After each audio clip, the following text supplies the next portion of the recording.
তো আমরা ভাই এইমাত্র অভিরূপ ঘোষের মৃগয়া দেখে বেরোলাম। ফার্স্ট ইমপ্রেশন হচ্ছে আমার I loved the film.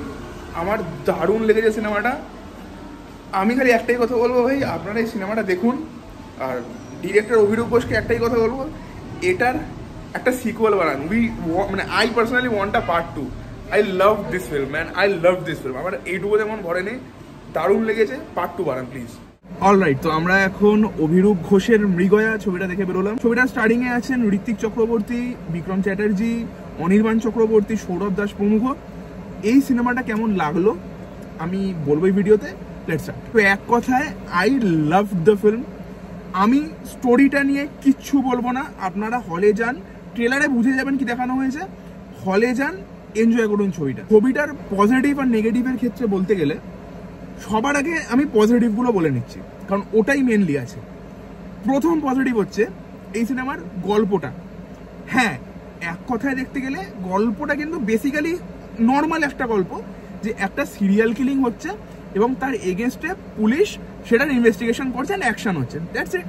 But এখানে গল্পের মধ্যে যে এলিমেন্টসগুলো দেওয়া হয়েছে দ্যাটস আর ইন্টারেস্টিং। লাইক সোনাগাছি মানে রেড লাইট এরিয়া, তারপর ধরুন জাতপাতের ব্যাপারটা, দেন এই যে একটা বাচ্চা বা একজন ছেলে বা মেয়ে হোক বা যাই হোক, তার মা যদি প্রস্টিটিউট হতো তার মধ্যে কি কি এফেক্ট পড়ে।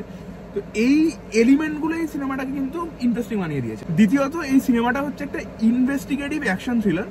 তো ইনভেস্টিগেশনটা এমন না যে ইনভেস্টিগেশন দেখাতে হয় বলে ইনভেস্টিগেশন দেখিয়ে দিয়েছে। এখানে ইনভেস্টিগেশন দেখিয়েছে, যতটা দেখানো উচিত ততটাই দেখিয়েছে, এবং সেগুলো খুবই ডিটেলে গিয়ে দেখিয়েছে আর খুবই ইন্টারেস্টিংলি দেখিয়েছে। এবং যখন ইনভেস্টিগেশনটা চলবে তখন আপনারা কিন্তু মজা পাবেন অ্যান্ড ভালো লাগবে মানুষের। তৃতীয়ত হচ্ছে এখানে ওয়ার্ল্ডটাকে খুব ভালোভাবে এক্সপ্লোর করা হয়েছে। দুটো মেনলি ওয়ার্ল্ড আছে, একটা হচ্ছে সোসাইটি বা কলকাতা বা জঙ্গল মানে ওই একটা এরিয়া, আর একটা হচ্ছে red light area. Red light area দিয়ে সিনেমাটা শুরু হয় এবং রেড লাইট এরিয়া কিভাবে কাজ করে, ওখানে যারা কাজ করেন আর কি, তাদের যে লেভেল স্তরটা, যে প্রথম দ্বিতীয় তৃতীয় এই যে লেভেলটা, তাদের সাথে পুলিশ কিভাবে যুক্ত, মানে পুলিশের সাথে তাদের কিরকম কানেকশন, সেখানকার এক একজন মানুষের এক এক ধরনের মেন্টালিটি যারা ওখানে কাজ করে। তো এই প্রত্যেকটা জিনিসকে খুবই ডিটেলিংয়ে দেখেছি। ইভেন এই যে আমরা এনজিওর উপরে খুব বেশি ভরসা করি, তো এনজিওগুলো কিভাবে তাদেরকে যারা ডোনেট করে তাদের সাথে কিভাবে ধোঁকাবাজি করে, এই সব কিছু কিন্তু এখানে ভালোভাবে দেখানো হয়েছে, খুবই ভালোভাবে দেখানো হয়েছে। চতুর্থ, এই সিনেমার স্ক্রিন প্লে এবং তার সাথে এডিটের ব্লেন্ডার। স্ক্রিন প্লে এবং এডিট খুব শার্প। 2 ঘন্টার সিনেমা, স্ক্রিন প্লেতে যেগুলো যেগুলো রাখা উচিত, যতটা রাখা উচিত ততটাই আছে।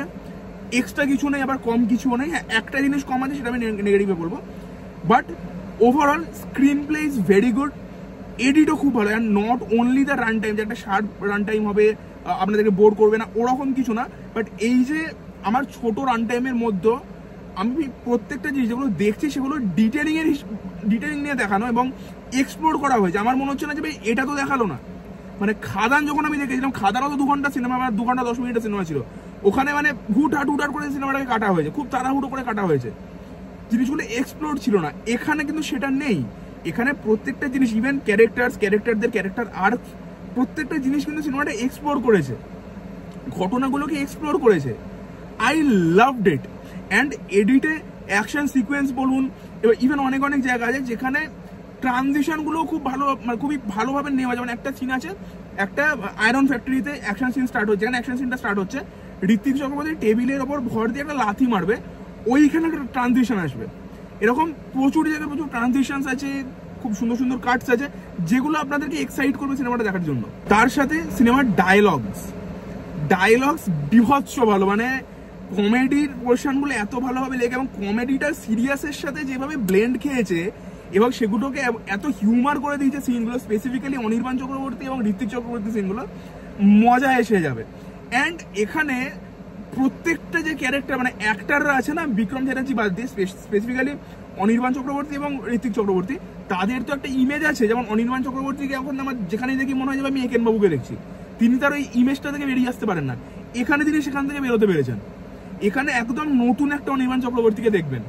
ইভেন ঋত্বিক চক্রবর্তী ঘড়ি খুলে মারছে, তারপর এই তরোয়াল দিয়ে সিগারেট জ্বালাচ্ছে, মানে ব্যাপক। তারও এখানে ইমেজটা ভাঙা হয়েছে। তো ইভেন প্রত্যেকটা একটা যেভাবে বিক্রম এখানে একটা হিরো প্লে করেছে, হিরো কপ প্লে করেছে, প্রত্যেকটা জিনিস এখানে দুর্ধর্ষভাবে দেখানো হয়েছে। সিনেমার অ্যাকশন সিনও ভালো, অ্যাকশন সিন একটা দুটো আছে। এবার হ্যাঁ, সিনেমাটার বাজেট তো বেশি নয়, তো সেরকম খুব ভালো তো অ্যাকশন দেখাতে পারবে না, বাট ওভারঅল যে আমরা অ্যাকশনটা দেখতে পেয়েছি that was also very well কোরিওগ্রাফড। যদিও ওই স্লোমো অ্যাকশনই আছে নর্মাল সিনেমার মতো, বাট সেটাকেও দেখতে মজা লাগে। যেটা এটাকে ইন্টারেস্টিং করে তোলে সেটা হচ্ছে প্রপস ইউজ করে মারা, মানে আশেপাশে আমার যে প্রপস আছে আমি সেটাকে ইউজ করে মারছি। লাইক আমার হাতের সামনে মাছ আছে, আমি মাছ তুলে মারছি, ঠিক আছে। আমার হাতের সামনে ধরুন একটা ঠেলা রিক্সা আছে, আমি রিক্সাটা তুলে বাঁট দিয়ে মারছি। তো এই ট্রিটমেন্টটা দেওয়া যায় যেটা এটাকে ইন্টারেস্টিং করে তোলে। তার সাথে ব্যাকগ্রাউন্ড স্কোরও খুব ভালো, খুবই ভালো ব্যাকগ্রাউন্ড স্কোরের কাজ হয়েছে।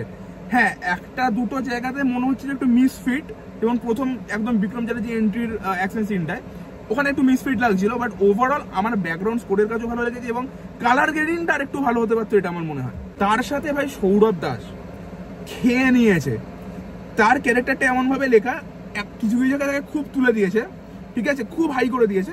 তারপর একটা সিন আসলে যেখানে মনে হয় আরে ভাই ডাউনগ্রেড করে দিল, তো সে তো মার খাচ্ছে জেলে বসে, ঠিক তার পরের সিনে তার ক্যারেক্টারটাকে আবার তুলে দিয়েছে। তো এইটা বেশ ভালো, মানে সেও তো একটা সাধারণ মানুষ, এখানে না ওভার হিরোইজম নেই, ওভার মাসিজম নেই, এখানে এটাকে ন্যাচারাল ভাবেই দেখানো হয়েছে। সেও তো একটা নর্মাল মানুষ ভাই, তো একা মানুষ যদি আরো 6-7টা মানুষের মধ্যে পড়ে যায় সে ওরকমই রিয়েক্ট করবে, তো এখানে সেটা আছে আর ভালোভাবে আছে। ইভেন লাস্টে তাকে যখন ধরে নিয়ে যাওয়া হচ্ছে একদম লাস্টে, তো ওকে ধরে ভাই নিয়ে এসছে, বস্তির লোকজন তার উৎসব করছে, সৌরভ তো ভাই একটা আসামি, সে এরকম হাত জোর করে, he was feeling like he was proud, ও যে হাত তুলে ভাই একটা ক্যারেক্টার বানিয়ে, এটা একটা দারুণ ক্যারেক্টার বানিয়েছে।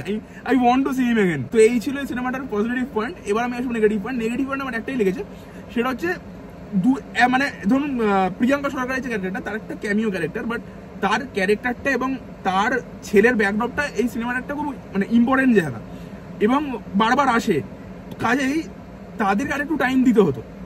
ওই পোর্শনটা এক্সপ্লোর করেনি ভালোভাবে, ওই পোর্শনটা আরেকটু এক্সপ্লোর করতে হতো, যাতে যখন প্রিয়াঙ্কা সরকার মরছে আমাদের তো একটা এফেক্ট করতে হবে, কারণ সেটা তো ব্যাকড্রপ, সেটা হচ্ছিল না, ওটা আরেকটু দেখাতে হতো। দ্বিতীয়ত হচ্ছে এই যে নেকড়ে ক্ল্যান যেটা আছে, নেকড়ে টিম যেটা আছে, ওর ব্যাকড্রপটা বলা হয়েছে, বলা কিন্তু সবকিছু হয়েছে, বাট ওটাকে আরেকটু দেখাতে হতো, দেখালে ব্যাপারটা আরেকটু মানে এফেক্ট পড়তো মানুষের ওপরে।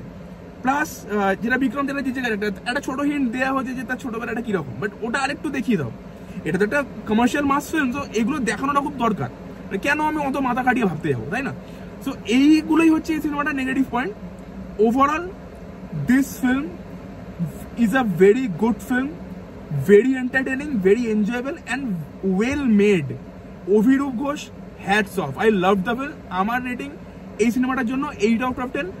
আপনারা প্লিজ সিনেমাটা হলে গিয়ে দেখুন, আর আমাকে কমেন্টে জানান আপনাদের কেমন লাগলো। আজকের জন্য আসি, দেখুন কোনো ভিডিওতে, টাটা।